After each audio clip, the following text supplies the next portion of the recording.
Hello, I'm Janice McMillan, your host of the Recalibrate Your Life TV show, and I'm thankful that you have tuned in today.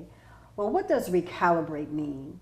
When I talk about recalibrate, I'm talking about turning and going in a different direction. So wherever you are in life, it could mean that you might want to recalibrate. So that's what we're going to be talking about today. And I am very glad to have with me Mark Peterson, who is the managing executive of the Sierra Consulting Group. Thank you for joining me. And Mr. Peterson, can you share your background with my audience, please? Absolutely. Thank you for having me here today. I started my career as an entrepreneur. As a little kid, loved creating little small businesses, and that passion followed me to college, where I launched my own grocery store. From there, I went back to business school when I tried to expand that grocery store and realized I didn't know enough about business to run all the operations. And after graduating from business school, I had the fortunate opportunity to work with some great companies like General Mills, Accenture, Choice Point, which is an Equifax company, and then again to launch my own company, which was called Pride Rock Holdings, which was a biometrics and high-tech firm that helped provide security and identity screening. That company, we grew to about $20 million in sales and sold off to a Fortune 500 company.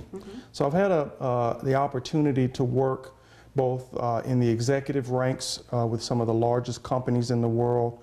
I've had the opportunity to consult to some of those as a strategy consultant, to compete against some of those when I launched my own company. And now I'm at a point where I'm helping small businesses and startups do the same thing. Take those Davids and go after those Goliaths that are out there in the market. Awesome. Well, you know, we've moved out of the industrial age and we're now in the information age. So there is a changing business environment. Things are not like they used to be. Can you define this season of business that we have settled into now? You're absolutely right. We are in the digital age, which means everything that we deal with is virtual and is looking to maximize all of the assets that are in the market right now. You see a number of what are called sharing economy companies like Uber, like Airbnb, Lyft, and others that are leveraging the digital infrastructure that you referenced earlier to take advantage of existing assets and selling those directly to the consumer, bypassing the middleman and creating billions of dollars of value. 20 years ago, you would have never imagined that. You know, we all know that these models existed. I tell people all the time, Dr. King created one of the first Ubers out there with the bus boycott. But Uber used technology to take that global. And so we have an environment now that is leveraging that, but it's forcing some real changes in how companies hire and the types of skills they're looking for. According to an Intuit study that was published last year, by 2020, half of the people hired in the United States will be contingent or independent contractors. That's huge because it's having a dramatic effect on everything from housing, because those contingent workers are buying houses later in their career, to education, because they no longer need the degrees that were offered 20 years ago to get these virtual or contingent worker jobs that are being offered in this economy. So it really is a dynamic sharing economy that we're in right now. And you know, you mentioned how the shift that it's happening with the FTE, or the full-time permanent employee to contractor. We can see that happening now. That's right. You know, with the downsizing of government. That's correct. Know, and the work being shifted out to bring in the kind of seasonal, temporal employee that's able to do it off-site, on-site, in different environments. So you're absolutely correct. And I want to touch on something else. You talked about Uber, and you talked about all of these other companies that have kind of come out of nowhere. You know, would you consider that disruptive technology? You know? Oh yes, disruptive, and in many ways, it is also creating equality. These sorts of sharing economy companies, as I say, are global. And they're giving people who have traditionally not had an opportunity to compete in the workspace a chance to do so.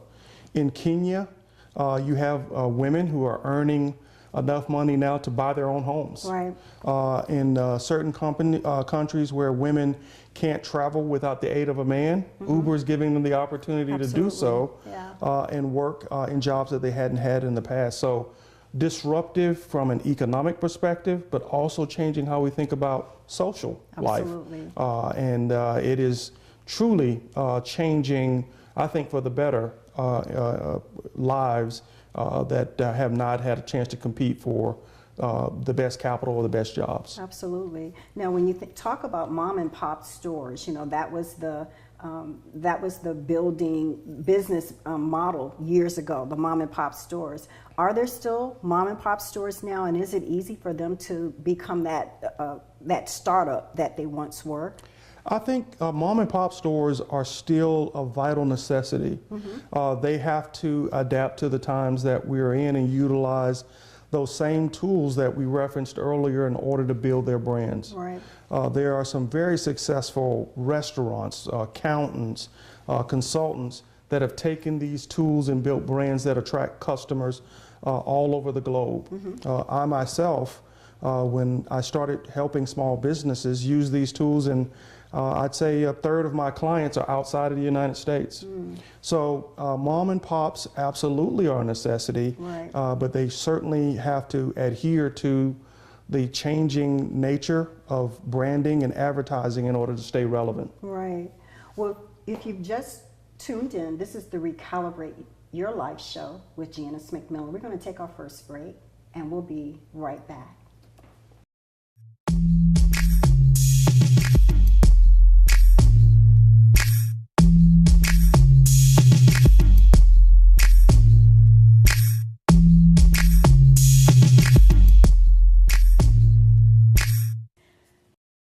Well, this is Janice McMillan of the Recalibrate Your Life show, and I want to share a tip with you. It's called Eat, Digest, Manifest. And what do I mean by that? Well, let's start with eat. You want to take in things that are going to help you expand from right to left. You want to take in things that are going to help you to grow with your vision for your life. Just as you would eat natural food, you want to be able to bring in not just information, but you want to bring in the kind of knowledge that's going to shape your life in a very profound way. Digest. As we do with regular food, we take it in, and sometimes we have to release what is not good for us. Same with your life. It's important that you digest the kind of knowledge that's going to help you to become the person that you want to be, to help you fulfill the purpose that you've created to walk in, which means you might have to read really good books, not just entertainment books, but good books. You might have to go to seminars. You might have to link up with mentors and advisors that will help take you to the next level. And for the things that are not working for you, you might have to release them. Manifest. Manifest is all about becoming the person that you need to be in this season. It's being able to take what you've eaten, the knowledge, the information, and walking out all that God has called you to be. You want to manifest strong. So, eat, digest, manifest to be all that you've been created to be. Welcome back. I am Janice McMillan, your host for the Recalibrate Your Life TV show. And today I am delighted to have with me Mark Peterson. He is managing executive of the Sierra Consulting Group or company. Yeah, that's good. Group is fine. And I'm really glad that I've been able to sit down and talk to him, because I know many of you might be interested in starting your own business. So you're in the right place today. So Mr. Peterson, as an owner of a business, what is necessary and added tasks and capabilities that someone would need to have in order to start their own business, or know of how to start their own business? Well, the first thing I would recommend for anyone looking to start a business is to lay out a plan or a strategy. If you're a great cook, that's an opportunity to start a business. But before you do so, I want you to lay out a plan as to how what you provide is differentiated in the area where you plan to open that business. Okay. And then once you have that plan, I want you to test it against every assumption that's out there to make sure you are prepared for the highs and the lows. Okay.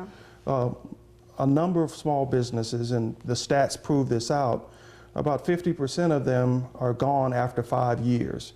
And the biggest reason why they close is lack of capital and lack of brand identity. And so you want to be prepared to weather those storms to get past those first 5 years. So to do that, I want people conserving cash every way they can. Okay.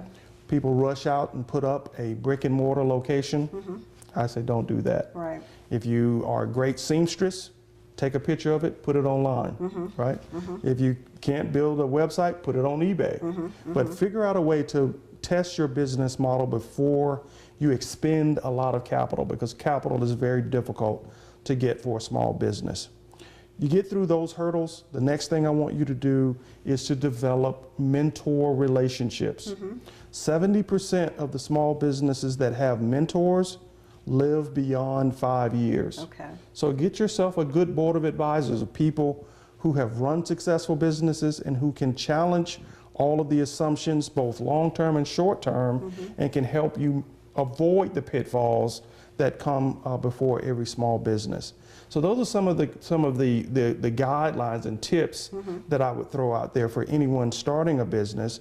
And then when you launch, I always say, launching a business is like launching a marriage. Right. Find yourself a good partner. Yeah. And that partner has to bring something to the table that you don't. That's right. My last company, yeah, exactly. Yeah. My last company, my partner was a technical wizard. Now, I know a little bit about technology.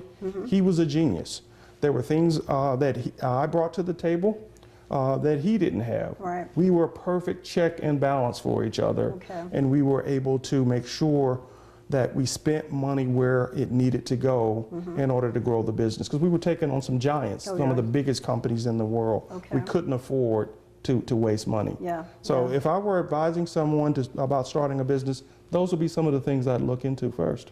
Well, we used to hear about business plans. Develop a business plan, and I think we've moved from that place of the old that old model of business plans. What is the tool now that will help startups or entrepreneurs lay that initial foundation to get off the ground running?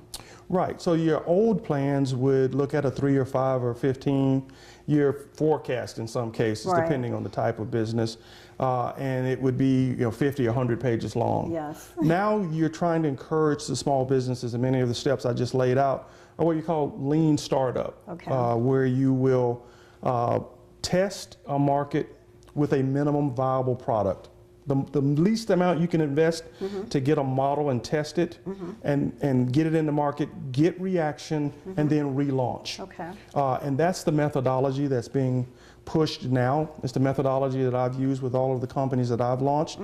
And it is the best way to get real customer feedback. Okay. At the end of the day, your customers are what build your business.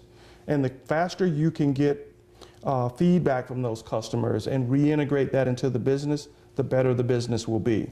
So what you're saying is it's important for you to do surveys, it's important for you to get the kind of traction from your customers, your potential clients, in order to know how you're going to continue to grow your model. Absolutely. Is that what you're saying? Absolutely. And I say, and while you're doing that, do it for the least possible cost, right? If you're a baker, take your stuff and put it on the shelf at the grocery store before you get a brick and mortar location. Or move away from family that says, okay, I love these cupcakes. That's get right. it to people that are really going to have a buy-in. Exactly. And if you put it on the shelf in the grocery store and no one knows who you are, you come back in 2 weeks and they're all there, then you've got your feedback. You've gotten something. That's right. Okay, that's good. Well, I was reading your bio and you talked about business pitch contests. Right. And it's a way that you have provided a avenue for people to, where they can receive startup money. Can you Correct. talk about the business pitch contest? Right, please? sure, absolutely. I grew up in Selma, Alabama, historic location. Right. The inspiration for the movie that Oprah Winfrey and others were involved with. And that area is still lagging the country in every possible indicator that you can look at. Education, health, employment, and certainly in terms of technology investment. So one of the ways I wanted to give back was to try to stimulate some of that technical growth by hosting the Selma Business Pitch Contest. Okay. And with that contest, we are trying to encourage small businesses to bring to the table some technical innovations that will help them compete, to help encourage high school, elementary school, college-age kids to come in and pitch ideas that we can invest in, all with the hope that we can one day find the next Uber, the next Google, the next Airbnb, and launch it in the Black Belt and change the future of that area. Right. And so we've been doing it for the last 4 years, and we've had some tremendous ideas come through. Okay. Some of them tied to the local economy, others that are straight out of Silicon Valley, and we've been pleased with the type of feedback that we're getting from the individuals who are involved. Mr. Peterson, you mentioned earlier how you started off very young, I guess with an entrepreneurial edge. Right. Okay. And briefly, I want to talk to you about this, and we can pick this up after we come back from break. But our educational system does not really provide the kind of foundation for entrepreneurs.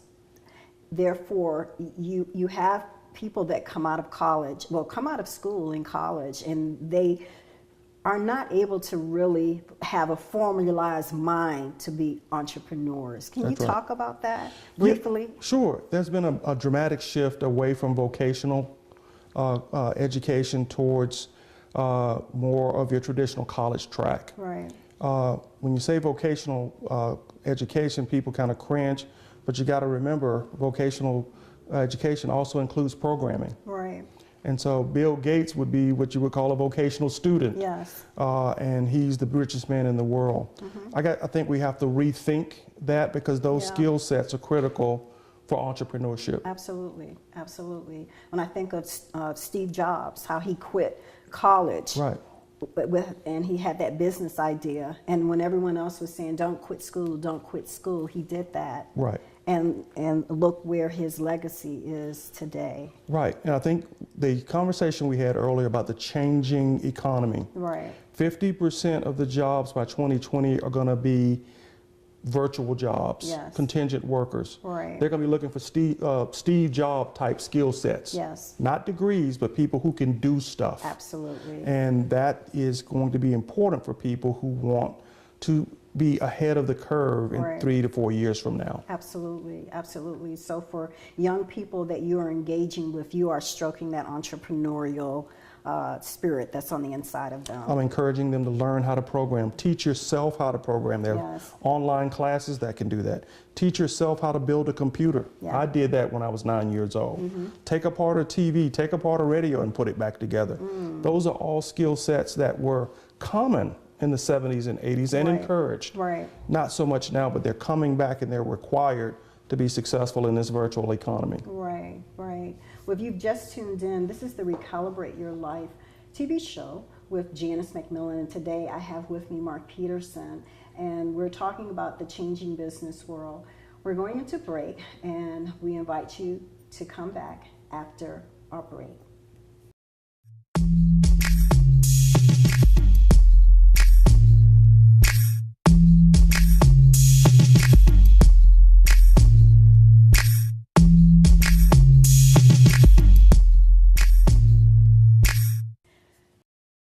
Hi, my name is Mark Peterson and I'm your small business consultant. I'm going to give you a few tips on how to successfully launch your startup. First, always launch your startup from your garage. Some of the most successful businesses in the world were launched from their garage. Apple, Hewlett-Packard, Google, all launched from their garages. Second, I want you to consider working with a vendor as a partner before you hard launch your business. Again, some of the most successful companies in the world, like Honda, the owners started out working for their competitors like Toyota. Third, I want you to consider using credit cards and websites like You Promise and Discover. For every dollar you invest in your business, you'll be getting some money back. And finally, I want you to use social media to start building your brand before you launch that company. You have lots of websites where you can start to let people know what you're building: Twitter, Instagram, Facebook. And then there are also lots of great free tools when you do launch that can help you build your brand, like Wix.com. My name is Mark Peterson, and I'm your small business consultant. Welcome back to the Recalibrate Your Life show with Janice McMillan. Today I'm talking about the changing business world. So if you are an entrepreneur, if you're someone who wants to start your business, I want to invite you to listen very carefully, because we are talking about the changing dynamics in our environment today. And with me, I have Mr. Mark Peterson, who is providing very key knowledge, not just information, but key knowledge of what you need to do to step into business or to start your initial business. So Mr. Peterson, how does a business owner identify a brand? Brand. There are a couple of different ways I think you can approach building a brand. Mm-hmm. You have your traditional path that a Coca-Cola or a McDonald's would have built, and they build that around a few key brand concepts. Mm-hmm. When you think about McDonald's, you think about good food fast. Right. And so the operations, the marketing, the print, media, all aligned to re-emphasize a core value that becomes the brand, becomes the value of the institution. Okay. Whenever they deviate from that in terms of the products they offer, they hurt the brand. Yeah. And so you have companies that have done that for years and spent millions of dollars building that brand. Yeah. Yeah. If you're a small business, you don't have that capital, and you may not have that time to build a brand the way Coca-Cola has. Mm-hmm. So I've encouraged people to use cult of personality. Mm. Steve Jobs used it when he was building Apple. Right. Some people said that folks weren't buying Apple computer, they were buying Steve Jobs. Mm-hmm. Mm-hmm. Purdue Chicken. Right. Mr. Purdue was selling himself. Exactly. When he tried to differentiate himself from other chicken producers. Yes. As a small business owner, you have to sell yourself. That's right. And in selling yourself, you have to sell more than just, I want to make money. Right. Ben & Jerry's sold ice cream that was going to save the world. Right. Right. And so each year when they give away a free cone of ice cream, it's a celebration of Earth Day through ice cream. Okay. You have to find your message, your meaning, your good, and make that part of your brand, and sell it every day in everything you do within your operation.